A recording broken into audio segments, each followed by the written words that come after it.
Claro, ¿por qué citamos los Vedas? Bueno, primero porque es lo más antiguo que tenemos documentado en lengua sánscrita, pero también por la importancia que otorga esta cultura al poder de la vibración sonora y la correcta pronunciación de cada himno védico. Entonces, esta tradición y esta importancia que le otorga la tradición, podríamos decir que es el motor del nacimiento de todo un sistema muy complejo, muy rico y muy complejo de recitación, muy riguroso, que tiene como propósito esencial la preservación de los Veda y la correcta transmisión. Por tanto, podríamos hablar aquí de los sistemas Padapatha, Samhitapatha, Ghanapatha, Jatapatha, quizá algunos os suenan. Son diferentes sistemas de recitación de los mismos himnos védicos. Entonces podríamos dividir en dos grandes grupos denominados Prakriti y Vikriti. Nada de Prakriti, Prakriti, Vikriti. Prakriti,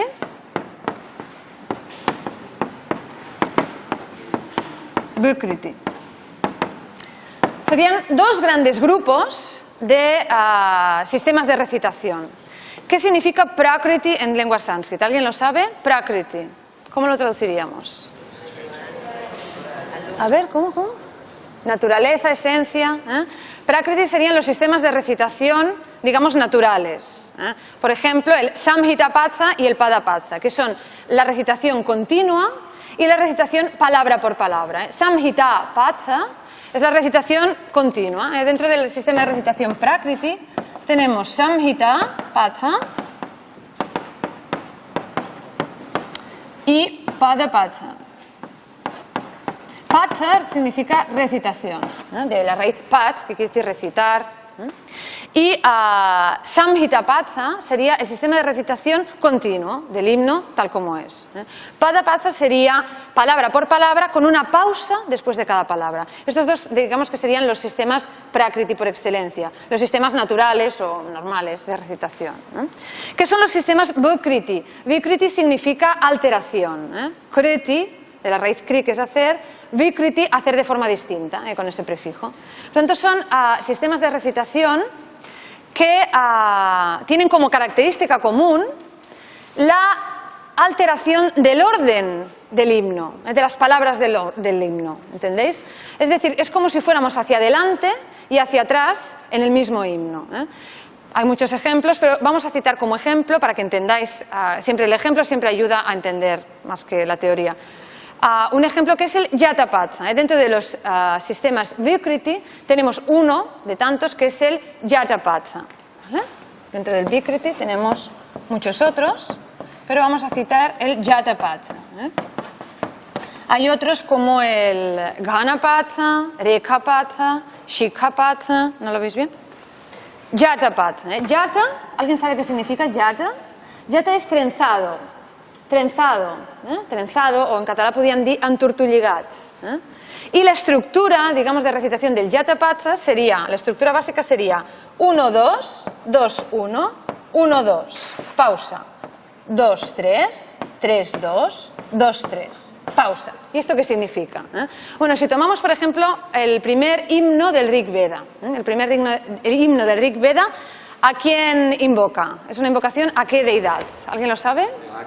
Agni, muy bien. Es una invocación a la deidad del fuego, que es el representante de Dios en el sacrificio y en la tierra. Por tanto, el primer himno del Rig Veda es uno de los textos más antiguos documentados. Entonces, el primer himno del primer mandala, el mandala es el primer libro, el primer círculo de esa obra, es un himno dedicado a Agni, que empieza con las palabras, ¿alguien lo sabe? Muy bien. Agnimile Purohitam, ¿qué más? Yagyasya Devam Ridvijam.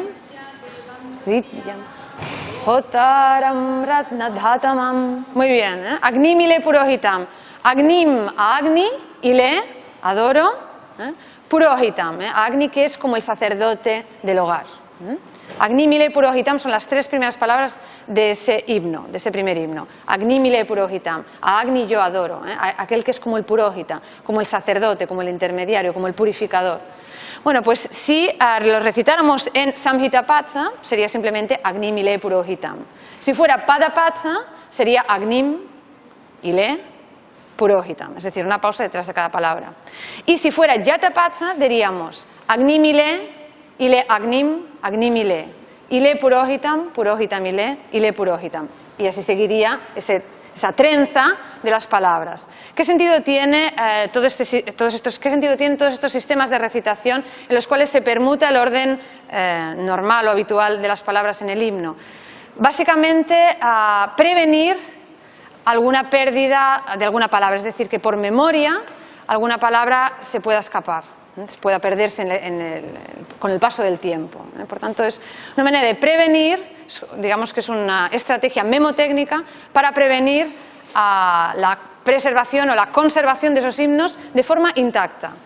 Y realmente lo consiguieron, porque han llegado hasta nuestros días todos estos textos prácticamente sin alteración. Por tanto, todos estos sistemas eran complejos y ricos, pero a la vez llevados a la práctica con mucha disciplina. De forma oral desde tiempo inmemorial, por una tradición de maestro-discípulo, una sucesión discipular de maestro-discípulo, muchas gracias por todo, desde tiempo inmemorial. Ese sería el primer aspecto a destacar, ¿no? Cómo en la cultura védica esa importancia del poder de la vibración sonora es el motor del nacimiento de todo un sistema de recitación que no tiene parangón en el mundo antiguo. Segundo aspecto importante desde el punto de vista histórico contextual. Los primeros tratados de fonética documentados en la antigua India. Se denominan Shiksha y Pratishakya. Son los grandes tratados de fonética. Shiksha y Pratishakya. De hecho, los Shiksha son considerados Vedanga. ¿Qué vol dir Vedanga? Vedanga. ¿Qué vol dir? Sí, ciencia auxiliar o conocimiento adicional a los 4 Veda. Entonces tenemos los Shiksha y los Pratishakya. Son dos grupos de tratados de fonética, documentados en época antigua. Pero si los dos son tratados de fonética, ¿qué distinción o qué diferencia habría entre unos y otros? Porque si el nombre que se utiliza para unos y otros es distinto, alguna razón habrá. Los Shiksha se dice que son tratados de fonética general, en los que se establece la correcta pronunciación de cada sonido. En cambio, los Pratishakya son manuales concretos para recitar adecuadamente y pronunciar adecuadamente cada uno de los Veda. Entonces existen diferentes Pratishakya de acuerdo a diferentes escuelas védicas o ramas védicas. De hecho, la palabra Shakha significa rama o escuela védica. Porque una vez Vyasa, digamos que parte los Vedas, lo que ocurre es que se otorga la misión de preservar cada una de las ramas de los Vedas a un sacerdote, a un brahmana, que a su vez lo transmite a sus discípulos y de ahí nacen esas shakas o esas escuelas védicas. Bueno, pues dentro de los Pratishakya tenemos, por ejemplo, el Rig Veda Pratishakya, que sería Rig Veda Pratishakya, que sería el manual para pronunciar adecuadamente cada uno de los versos del Rig Veda. Claro, esto es un documento histórico de incalculable valor, porque no es fonética general, es fonética específica, son ejemplos específicos de hace miles de años, ¿no? Ojalá tuviéramos algo similar para otras lenguas clásicas como el griego y el latín, ¿no? Algo que nos pudiera decir exactamente cómo se pronunciaba cada una de las palabras y una descripción con ese rigor, ¿no?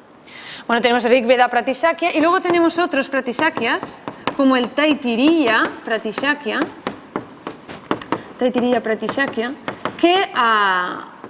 en el cual encontramos el manual para recitar adecuadamente una parte del Yajurveda. Es decir, un Pratishakya puede ser un manual para pronunciar adecuadamente un fragmento del Yajurveda, en este caso, ¿no? El Taittiriya Pratishakya es el manual para comprender cómo pronunciar adecuadamente cada himno del denominado Krishna Yajurveda, que es un fragmento del Yajurveda.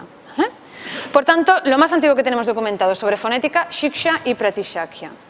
En todos estos tratados, por ejemplo en el Taittiriya Pratishakya, también en el Taittiriya Upanishad, todos los textos adicionales o vinculados al Krishna Yajurveda, en estos encontramos 6 factores a tener en cuenta a la hora de la pronunciación, a la hora de cantar o recitar un mantra, un himno védico. ¿Cuáles son esos 6 factores? Son los siguientes. El primero es varna, varna. El primer factor es varna. Varna, que lo podríamos traducir, varna quiere decir sonido o fonema, pero lo vamos a traducir aquí como pronunciación.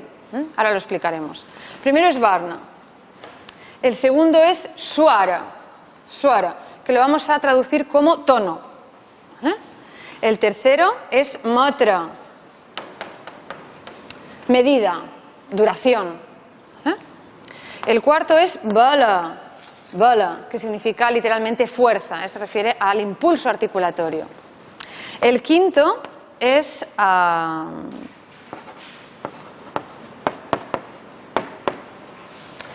santana, que es la puntuación, santana, la puntuación, las pausas.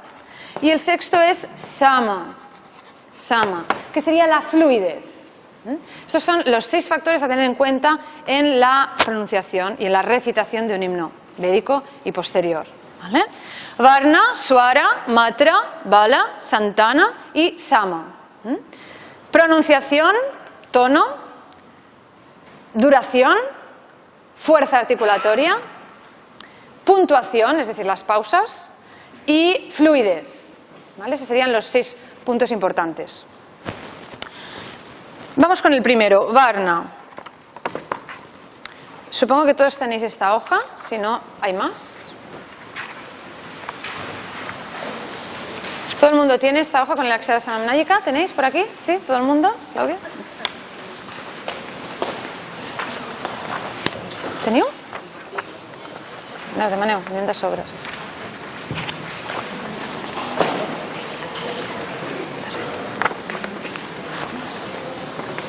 Senyor Amat?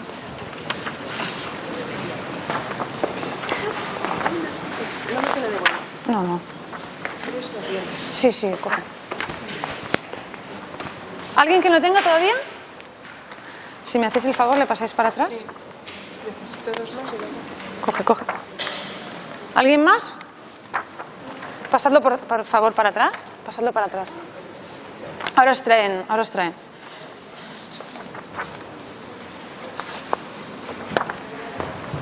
¿Alguien más? ¿Por aquí? Patricio. Pasadlo para atrás, que todo el mundo tenga. Bueno, aquí tenéis el conjunto de sonidos de la lengua sánscrita. 14 vocales, 33 consonantes. ¿Ya? A esto se añaden algunos fenómenos de alteración fonética que no vamos a comentar hoy, pero vamos a hablar del conjunto de sonidos. ¿Todo el mundo tiene la fotocopia? Las vocales son 14 y tenemos 10 vocales simples, 4 diptongos. Y las consonantes son 33 y de ellas 25 son las oclusivas. Vamos a tomar las oclusivas, que son las primeras 25, esta primera serie de 5 elementos, con 5 series de 5 elementos, son las oclusivas. Vamos a tomarlo como ejemplo para el varna. Varna es la pronunciación. Entonces, una pronunciación adecuada implica, por ejemplo, utilizar adecuadamente el punto de articulación. Entonces, aquí veis que hay una clasificación de las oclusivas sánscritas en 5 líneas horizontales. Cada una de ellas tiene a su vez 5 elementos verticales. Por tanto, las oclusivas son 25 y se dice que están clasificadas en 5 series de 5 elementos. 5 por 5, 25. Por tanto, tenemos una clasificación horizontal según punto de articulación y una clasificación vertical según modo de articulación. Ahora lo explicaremos con más detalle. Por ejemplo, la primera línea, la primera varga o serie. Ka, ka, ga, ga, nga. Esta primera serie es la serie oclusiva velar. ¿Y qué nos dicen los Pratishakya? Nos dicen que las velares se pronuncian con el velo del paladar, digamos, en contacto con la raíz de la lengua, jiva mula. Entonces, la raíz de la lengua en contacto con el paladar provocará sonidos de tipo velar.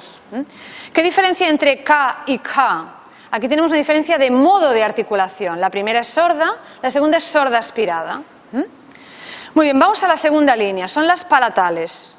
Cha, cha, ya, ya, ña.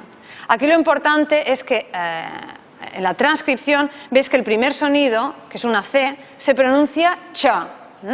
Así, por ejemplo, palabras como chandra, como chakra.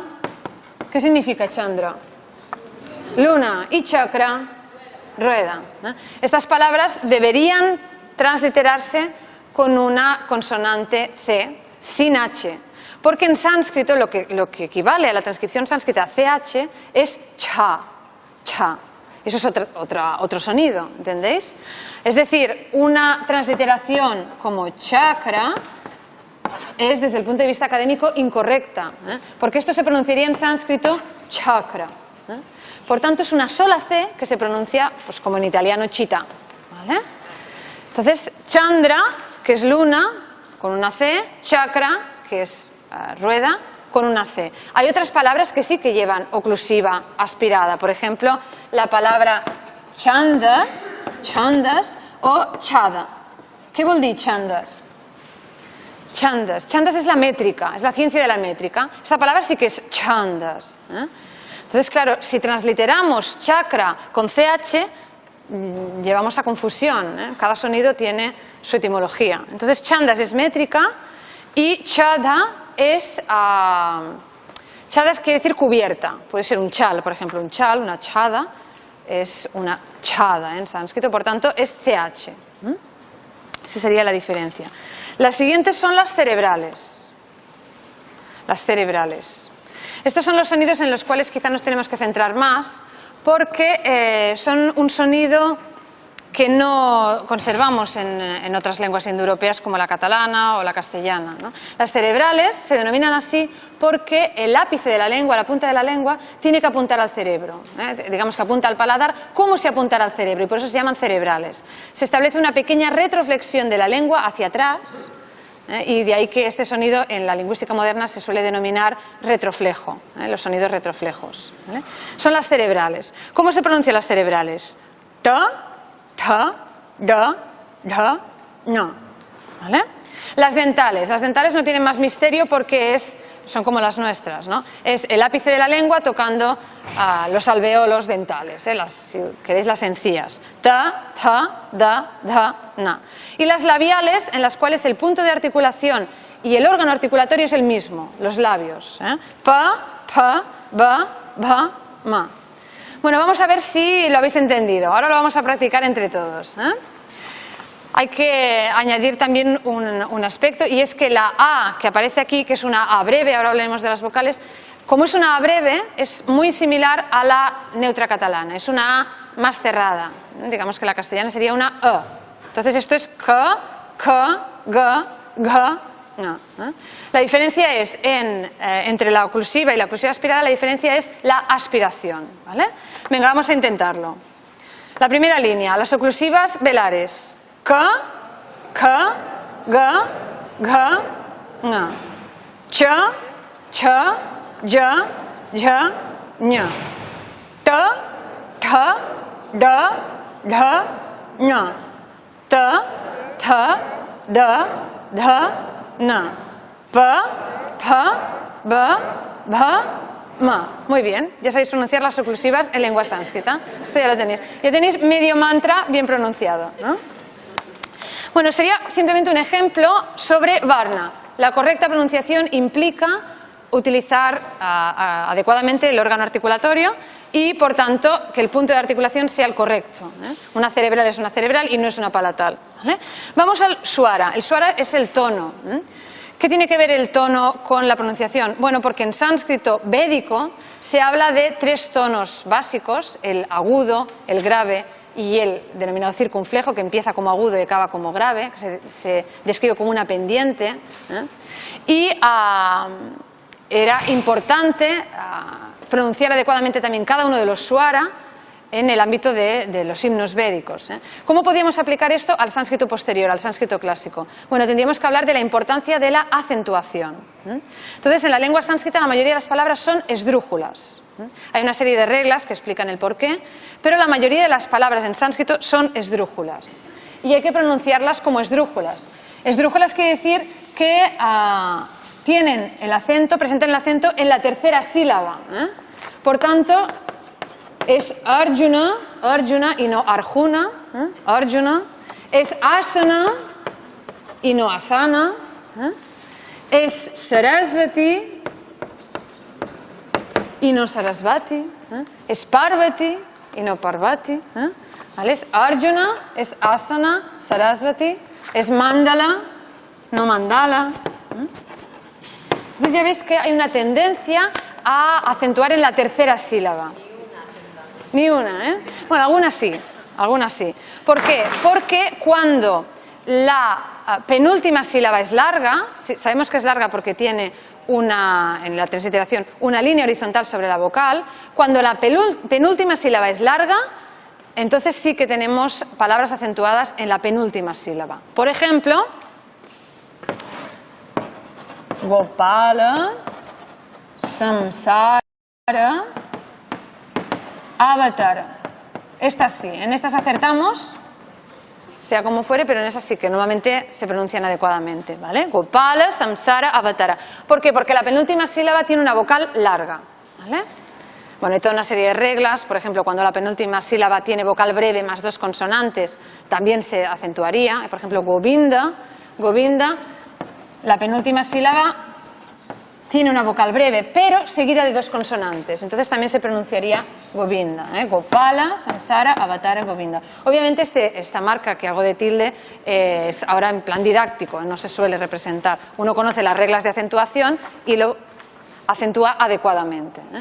Por tanto, esta idea de intentar acentuar cuando es esdrújula, tiene que ver con el swara, con el segundo punto. Vamos al matra. Matra es la duración. La duración es especialmente importante en las vocales. Ya hemos adelantado que existen vocales largas y breves. De las 10 vocales que tenemos simples, 5 son breves y 5 son largas. Tenemos, por ejemplo, las vocales A, I, U, con una línea horizontal, son vocales largas y sus correspondientes breves. ¿Cuál es la diferencia entre una vocal breve y una larga? Pues que la vocal larga dura el doble que una breve, ¿eh? Se utiliza como término para unidad de medida el concepto de matra. Matra como unidad de medida, matra. Y se dice que una vocal breve dura un matra. Una vocal larga dura 2 matras. Claro, obviamente es una unidad de medida o de duración relativa, dependiendo del ritmo de la recitación, ¿vale? Muy bien, entre I y I, la única diferencia es de duración. I. La I larga, bueno, los que domináis el inglés os puede ayudar a lo mejor pensar en algunas palabras inglesas en las cuales hay una vocal que se podía concebir como larga, ¿eh? Por ejemplo, la palabra para decir profundo en inglés, deep, tiene ahí una vocal I larga que puede ayudar a entender la vocal larga sánscrita, ¿vale? Esto sería I y esto sería I, esto sería U y esto sería U. Ahora bien, en lo que respecta a la vocal A, tenemos una diferencia no solo de duración, sino también articulatoria. La vocal A breve es más cerrada, hemos dicho que era similar a la neutra catalana, ¿eh?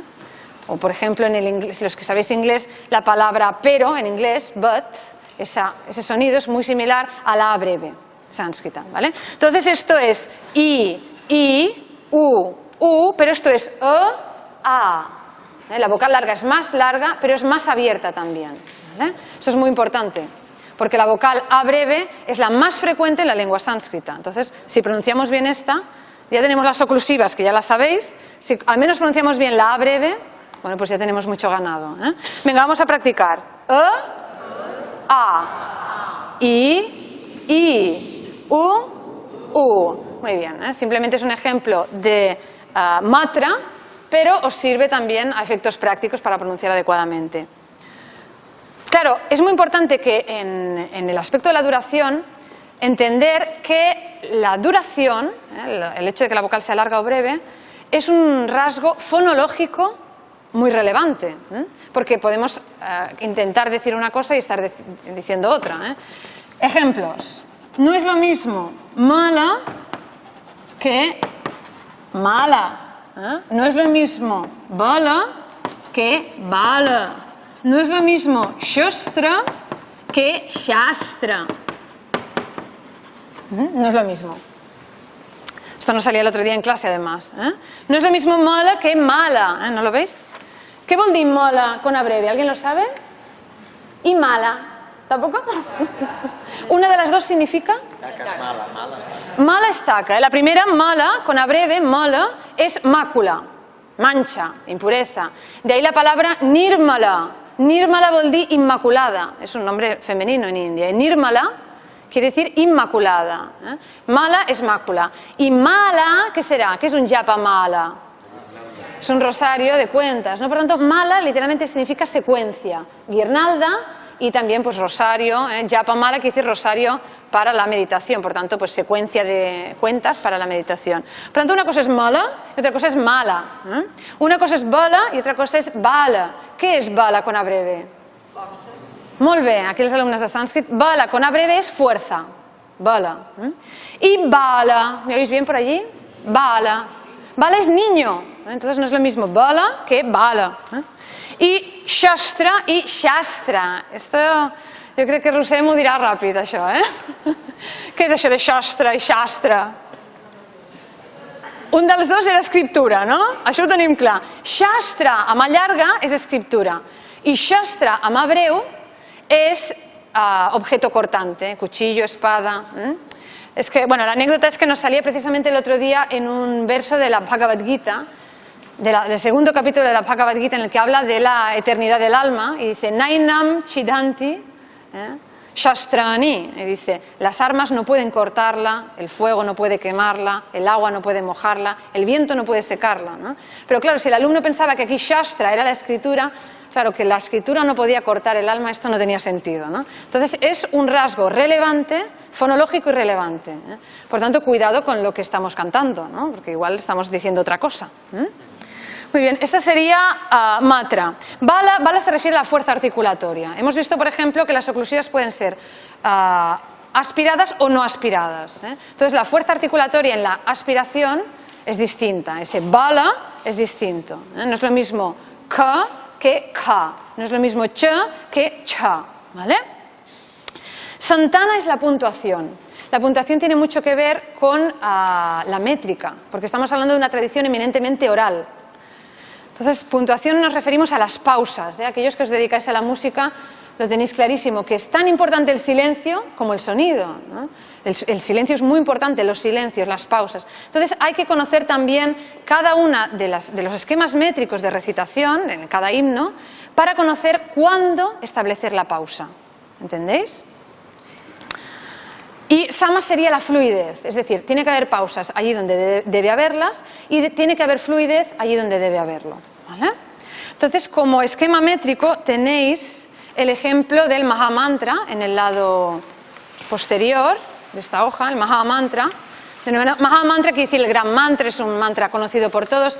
Es relativamente sencillo porque está formado por 3 palabras, simplemente, Hare Krishna y Rama. Pero parece sencillo, pero no es tan sencillo de pronunciarlo adecuadamente. Es sencillo de cantarlo, pero no tan sencillo de pronunciarlo adecuadamente. Tiene todos los ejemplos perfectos para una conferencia como la de hoy, porque tiene as breves, as largas, tiene cerebrales y tiene aspiradas, como la ha. ¿Lo tenéis todos? Hare Krishna, Krishna Krishna, Hare Hare, Hare Rama, Rama Rama, Hare Hare. ¿Vale? Bueno, este verso tiene una métrica concreta. Es la métrica denominada en védico Anushtup. Bueno, aquí tenéis las 5 reglas, ya las habéis copiado. Es el himno escrito en métrica Anushtup, o lo que posteriormente se denominará Shloka. En la mayoría de las gramáticas os dicen que en época védica hay un esquema métrico, un tipo de estrofa, que se denomina Anushtup, que consta de 4 unidades, 4 versos o 4 cuartos de unidad, de 8 sílabas. Por tanto, es una estrofa de 32 sílabas. Cada 8 sílabas se establece una pausa. Tenemos 8 sílabas, pausa, 8 sílabas, pausa, 8 sílabas, pausa, 8 sílabas y punto. ¿Vale? Entonces, es una estrofa de 32 sílabas. Y se dice que entre el segundo pada y el tercero, es decir, el segundo cuarto y el tercero, la pausa es más marcada. Entonces, esto es importante en la recitación. ¿Vale? Si os fijáis aquí, en este mantra, tenéis un signo que se denomina danda al final de las primeras 16 sílabas. Eso indica que hay una pausa más marcada. ¿Vale? y al final, obviamente, pues doble danda, que significa que ha acabado el mantra. ¿Vale? Entonces, este tipo de esquema métrico en védico se denominaba Anushtup y en época clásica es denominado Shloka. Entonces, muchas gramáticas lo que dicen es, o se explica así, ¿no?, que el Shloka es un esquema métrico derivado del Anushtup. Porque la métrica sánscrita viene dada por dos aspectos. Uno es el número de sílabas en cada verso y también la combinación de diferentes tipos de sílaba. Son, bueno, como toda la métrica clásica. ¿Vale?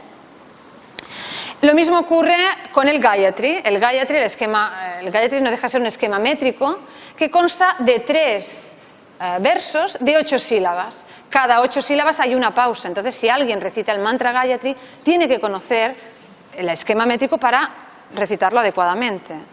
Cualquier mantra tiene detrás su estructura. ¿Vale? Entonces, digamos que sería la parte técnica.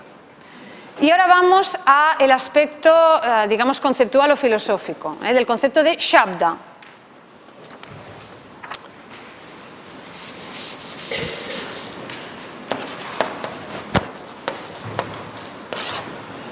El concepto de Shabda.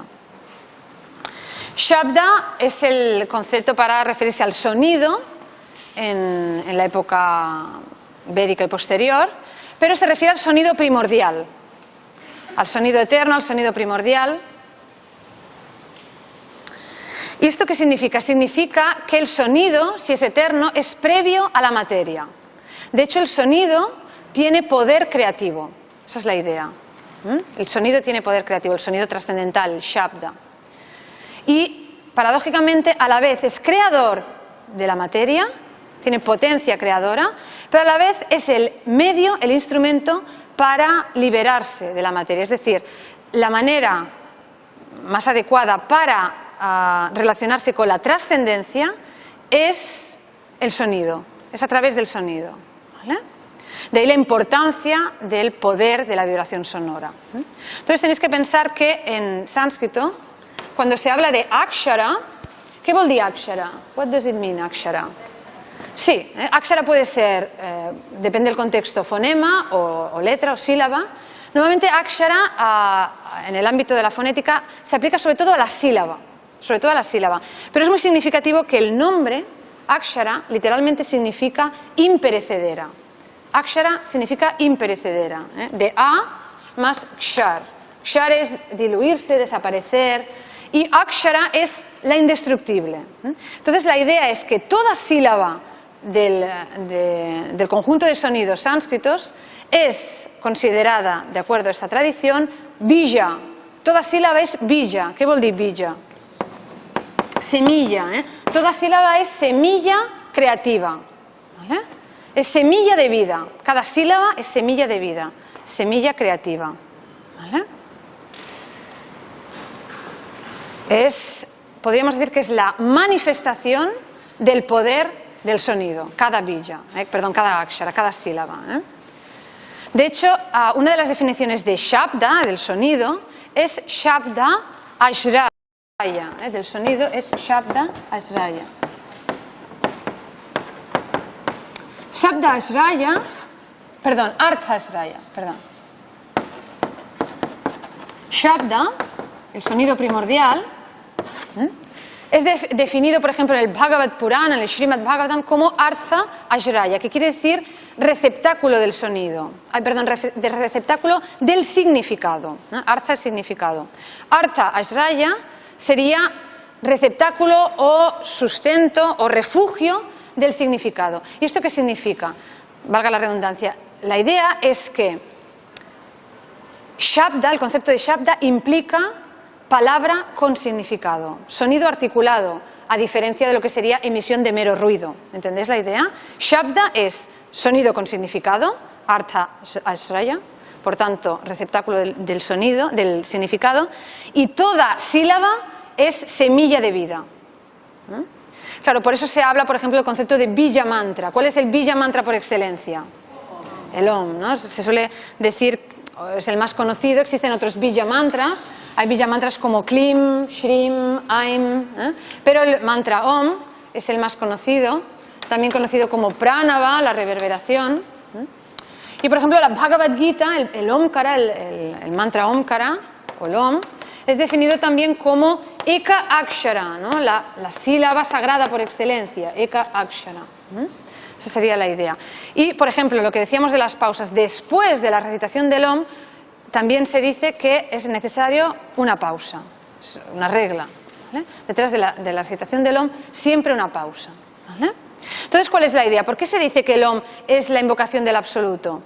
Porque dentro de ese mantra, Bija mantra, ese mantra semilla, están condensadas todas las manifestaciones, todos los aspectos de la existencia. Es decir, todas las energías del Señor o del absoluto. Por eso se dice que el mantra Om es la invocación del absoluto. ¿Cuál es la conclusión de todo esto? Que un mantra, desde el punto de vista de la cultura védica, no es una mera combinación de sonidos. Todo mantra tiene un significado. Todo mantra invoca una energía y una personalidad subyacente. Es decir, la última finalidad de un mantra es invocar a una deidad, comunicarse con una deidad concreta.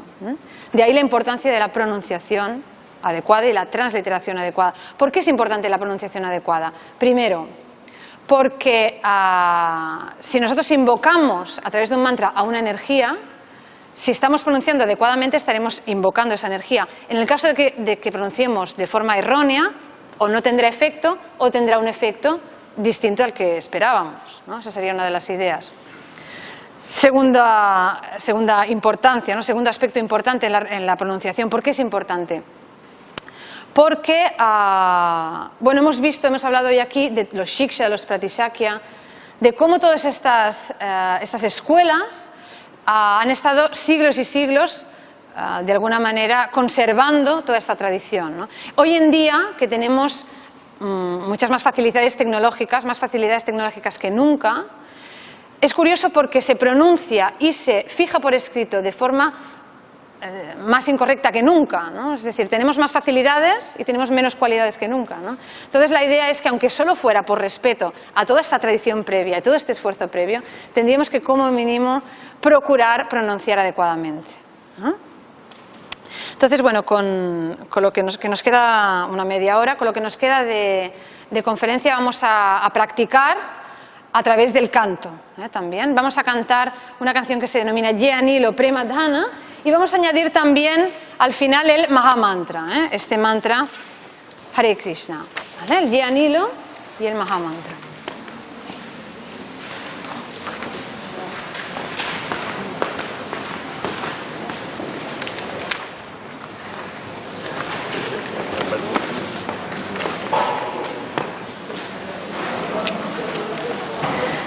Jnanilo, ¿lo tenéis? Son 2 páginas, pero bueno, con la primera ya podéis cantar.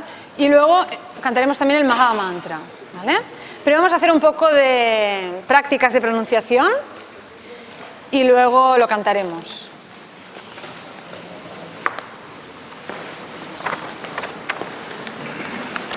Vamos primero a la hoja digamos de color que está todo en negro, donde tenéis el Mahamantra. La primera palabra, Hare, es bueno, las 3 palabras son vocativos, pero la primera es el vocativo de Hara. Por tanto, está invocando la energía femenina y la primera cuestión desde el punto de vista articulatorio es que esta aspirada inicial no es ja, es una aspirada ha, similar a la inglesa, por ejemplo, de Helen. Es una aspiración suave, no es ja de Jaén, sino ha. Ha. Como tenemos una A breve, esta A breve tiene que hacerse más cerrada, como la neutra catalana o la del bat que decíamos, por tanto es ha. A ver cómo es, ha. Y luego la R en sánscrito siempre es suave, es como la R del italiano di Roma, nunca es re, sino re, por tanto esto es hare. La E es una vocal larga en sánscrito porque es un diptongo, bueno, deriva de un diptongo originalmente, pero las vocales, perdón, la acentuación aquí es en la primera sílaba. Esto es una invocación y no es jare, sino hore, hore, hore, hore. No es hare, sino hore, hore. A ver, ¿qué tal? Hore, hore. Es la invocación a la energía femenina, hore. Aquí Aradha, porque está hablando de Krishna y Rama. Segunda parte. Krishna es la palabra perfecta para practicar las cerebrales. El sonido cerebral, desde el punto de vista de la tradición, es muy especial porque es un gesto, la articulación implica un gesto de la lengua apuntando al cerebro. ¿Y a dónde apunta? Apunta al Sahasrara, apunta al último chakra, el chakra más elevado. Entonces se dice que las palabras con sonido cerebral son palabras eminentemente sutiles, eminentemente espirituales o de una fuerza eminentemente poderosa desde el punto de vista espiritual. Entonces aquí tenéis una ri cerebral, una sibilante cerebral y una nasal cerebral. Es decir, con el ápice de la lengua intentando apuntar hacia el cerebro. Claro, la R, la ri, que es considerada vocálica, y la S son sonidos no oclusivos. Por tanto, la lengua en este caso se acerca al paladar como si apuntara al cerebro. En el caso de la N, como es oclusiva, tendremos contacto. Krishna, Krishna. Y la A es breve, así que no es Krishna, sino Krishna. Krishna. A ver, ¿cómo? Krishna. Hare Krishna. Hare Krishna. Y solo nos queda Rama. La R no es Rama, es Ra. Y cuidado aquí porque la primera es una vocal larga, pero la segunda es breve. Rama. Rama. Rama. Tiene que notarse articulatoriamente A. Rama. ¿Vale? Y ahora recordad que tenemos que hacer el Santana, la puntuación adecuada. Cada 8 sílabas pausa y del segundo pada al tercero, es decir, cuando hacemos 16, la pausa es más marcada. ¿Vale? Esa es la manera adecuada de recitarlo. Lo voy a recitar una vez, luego lo recitamos todos. Hare Krishna, Krishna Krishna, Hare Hare, Hare Rama, Rama Rama, Hare Hare. Hare es como una súplica, Hare. ¿Vale? Venga, ahora tots. Hare Krishna, Krishna Krishna, Hare Hare. Hare Rama, Rama Rama, Hare Hare. Venga, ahora vosotros. Hare Krishna,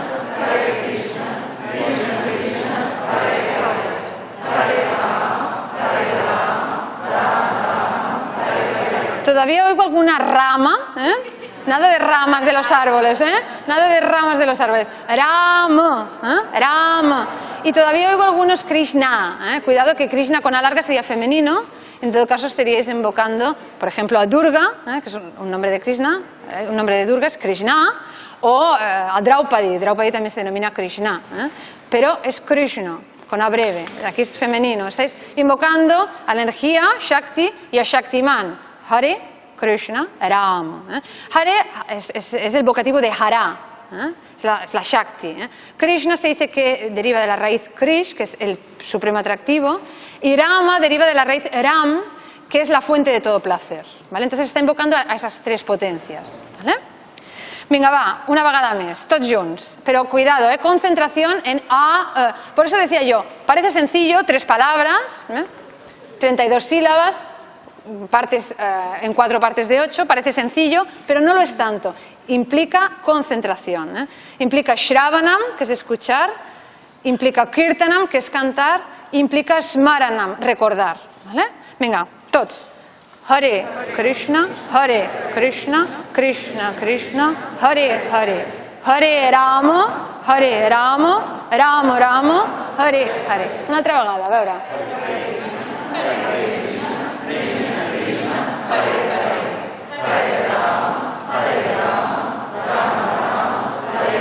Molt bé, no Hare, Hare.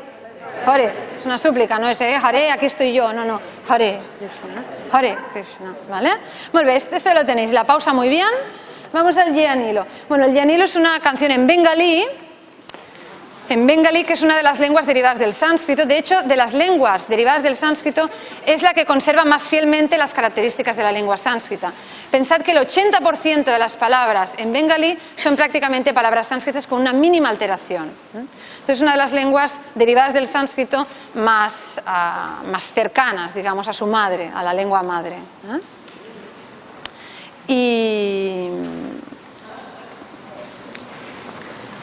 Bueno, sobre el contenido de la canción, simplemente citar que es una canción que habla de o expresa el sentimiento de añoranza y homenaje hacia alguien que ha partido de este mundo. ¿Tienes la grabadora? Alguien que ha partido de este mundo, especialmente un maestro o alguien que ha sido maestro de vida. Entonces, mi idea hoy aquí, bueno, mi idea y la de mi esposo, Fernando Jiménez Castella, es rendir homenaje a una mujer venerable, una gran mujer que ha partido de este mundo a una edad ya madura, es ley de vida, todos vamos a abandonar algún día este mundo, pero hay personas que son maestras de vida y ella fue una mujer excepcional. Rosa Cusco la enfermera del doctor Jimeno. El doctor Jimeno fue uno de los primeros médicos,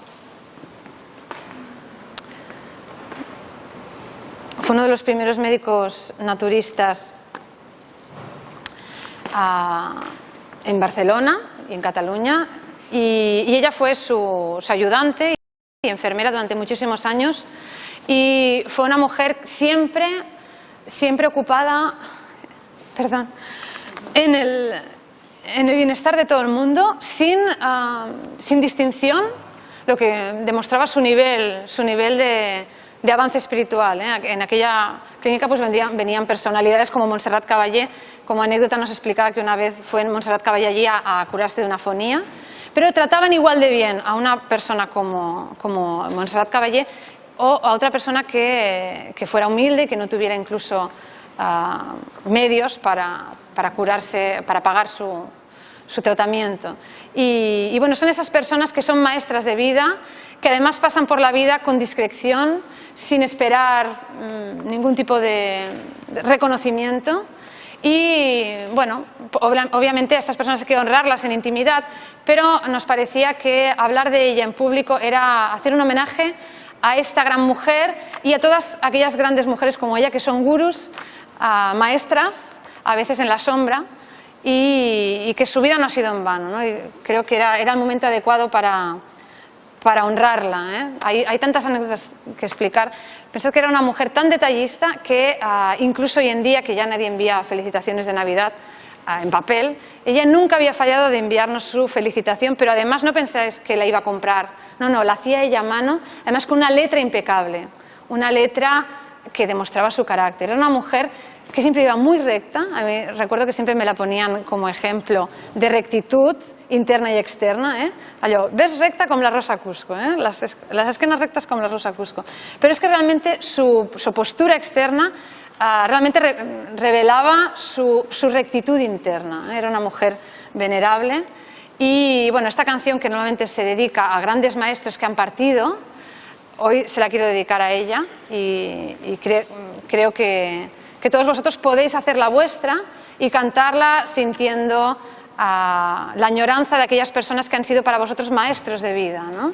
Aquellas personas que realmente han marcado un antes y un después, y aquellos que prácticamente uno se acuerda cada día, ¿no?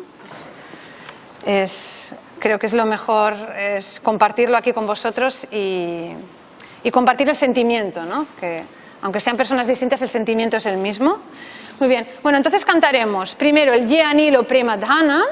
Cuando acabemos, cantaremos el Maha Mantra Hare Krishna, también en homenaje a ella, porque ella era una gran devota de Krishna. Ella no se perdía un domingo en las fiestas de los domingos de los devotos de Krishna. Y bueno, como homenaje a ella también lo vamos a cantar. Y una vez acabemos el Maha Mantra, volveremos a cantar la primera estrofa del Ye Anilo, ¿vale? Ahora bien, el Ye Anilo, namaste, el Ye Anilo lo vamos a cantar verso por verso. Entonces yo recitaré el primer verso y todos vosotros recitaréis el mismo verso, ¿vale? O cantaréis el mismo verso. En cambio, el Maha Mantra, primero toda la estrofa la cantaré yo y luego todos vosotros recitaréis la misma estrofa, ¿eh? Primero verso por verso, luego la estrofa completa. Y una vez tengamos la estrofa del Maha Mantra, volveremos a la primera estrofa del Ye Anilo. No sé si se ha entendido, pero ahora veremos qué pasa en la práctica. Bueno, primero os canto una estrofa. a modo de práctica para que cojáis el tono, porque tiene una mínima dificultad y es que en el segundo verso de cada estrofa, en la repetición hay un tono ligeramente distinto. Lo mejor es practicarlo. Hago una prueba. Ye anilo premadhana corona prachura. Ara vosaltres. Ye anilo premadhana corona prachura. Eno prabhu kotha gela charya thakura. Eno prabhu kotha gela charya thakura. ¿Os fijáis que en el segundo, el primero es más agudo, en el segundo se hace Thakura? Entonces se repite, pero hay una pequeña variante ahí, ¿vale? Bueno, ahora la practicamos completa y ya os digo, cuando lleguemos al Maha Mantra es toda la estrofa completa y luego la repetimos todos juntos. Sería Hare, cuidado con las as breves, Hare Krishna, Hare Krishna, Krishna Krishna, Hare Hare, Hare Rama, Hare Rama, Rama Rama, Hare Hare. Vinga, ara vosaltres. Hare Krishna, Hare Krishna, Krishna Krishna, Hare Hare, Hare Rama, Hare Rama, Rama Rama, Hare Hare, Hare Krishna, Hare Krishna, Krishna Krishna, Hare Hare, Hare Krishna, Hare Krishna, Krishna Krishna, Hare Hare. Molt bé. Doncs ara sí, ara viene la definitiva, que es con ritmo. Hoy se ve que la cosa iba con ritmo.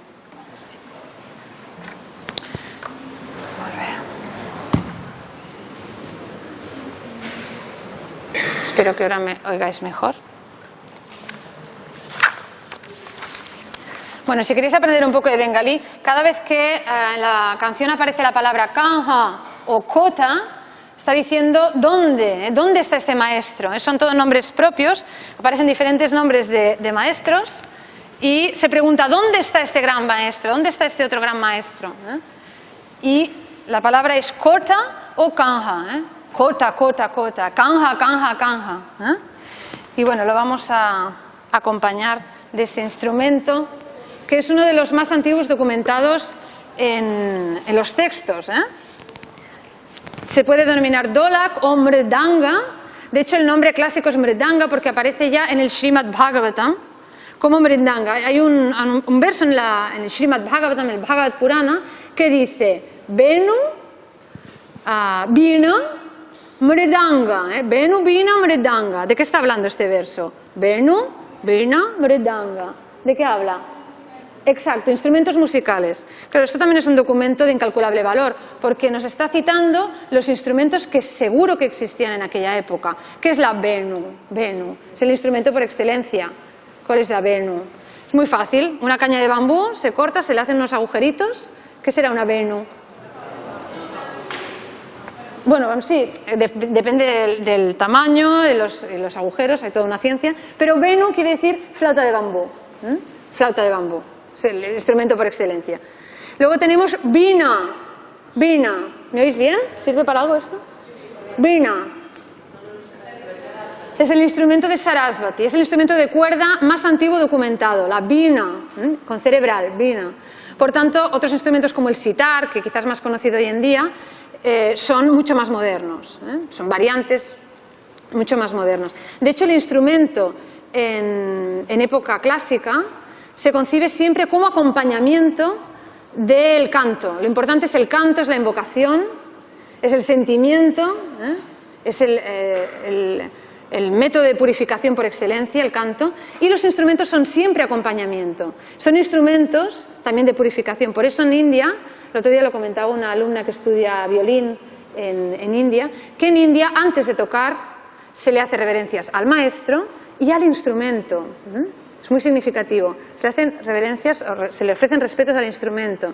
Incluso nos decía esta alumna, decía, es que esto incluso implica una relación con el instrumento distinta a la que se tiene en Occidente, ¿no?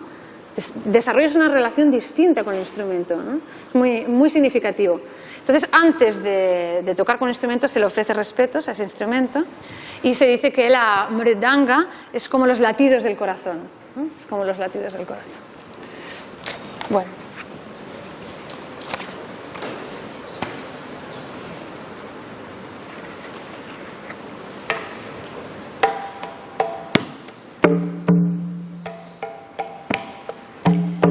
Ye anilo premadhana karuna prachura. Ye anilo premadhana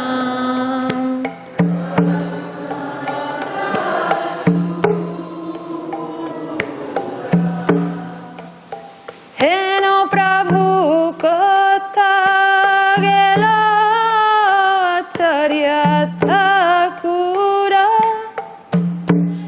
heno prabhu kata gela acharya thakura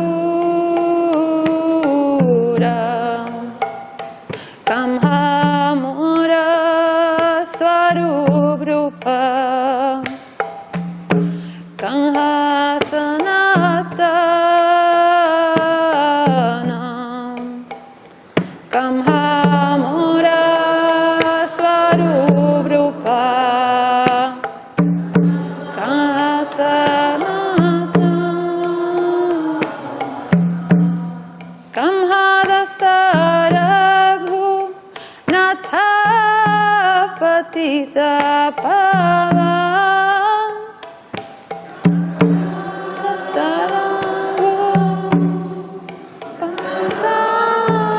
patita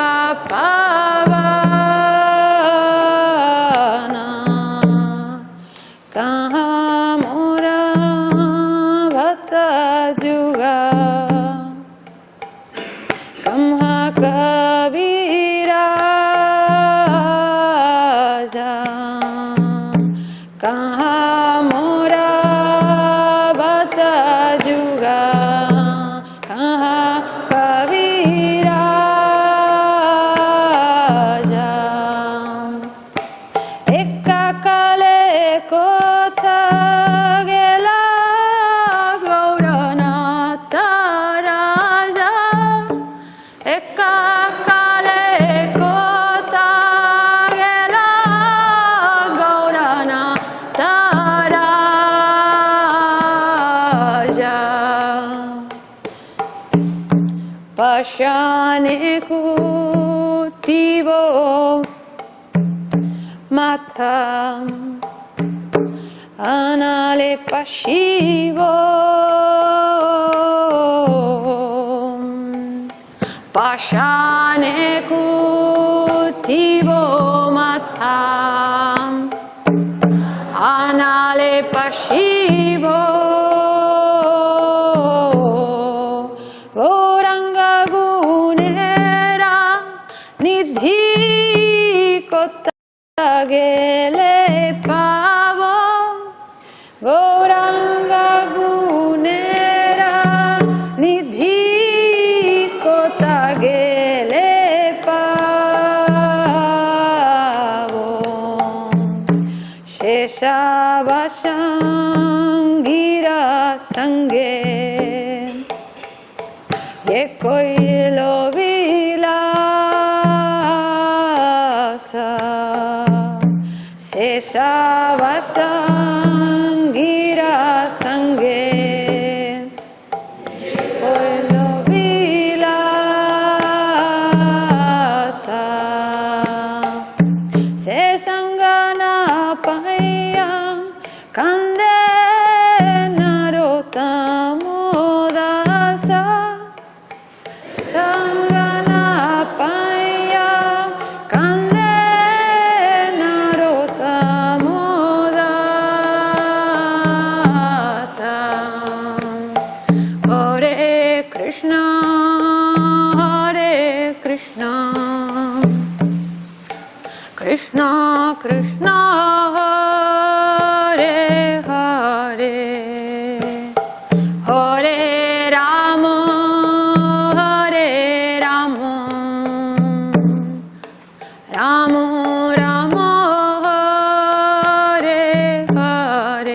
ahora sí. Hare Krishna,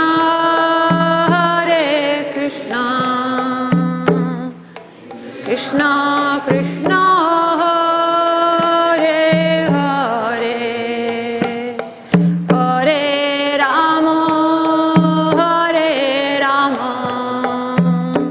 Rama Rama, Hare Hare, Hare Krishna, Krishna Krishna, Hare Hare, Hare Rama, Rama Rama, Hare Hare, Hare Krishna, Krishna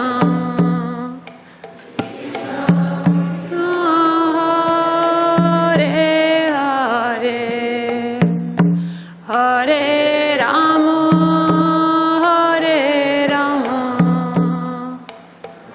Rama Rama, Hare Hare, Hare Krishna,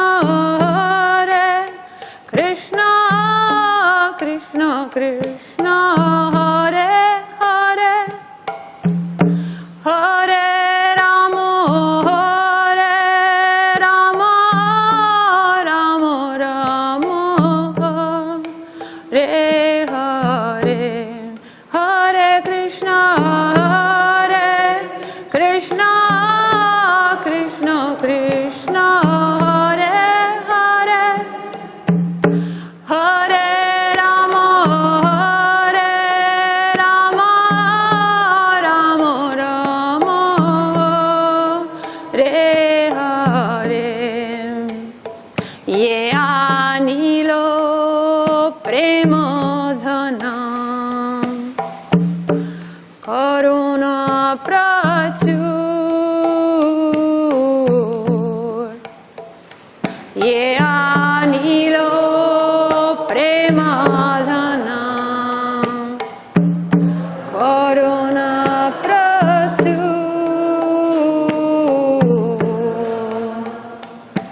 Heno Prabhu kotha gela Acharya Thakura, Heno Prabhu kotha gela Acharya Thakura.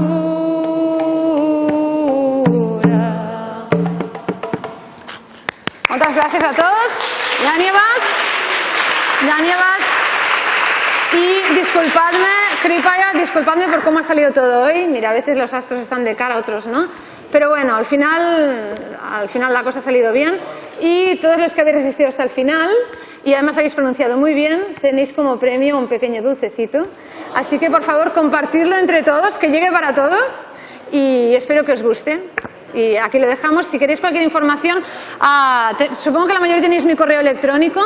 Si no, me lo preguntáis o cogéis un díptico de estos que he dejado por aquí del Ramayana. Y bueno, también he traído algunos vídeos de la obra de teatro que hicimos del Ramayana, por si alguien está interesado, también se lo puede llevar, ¿vale? Dhanyavadaha, namo namaha. A vosotros.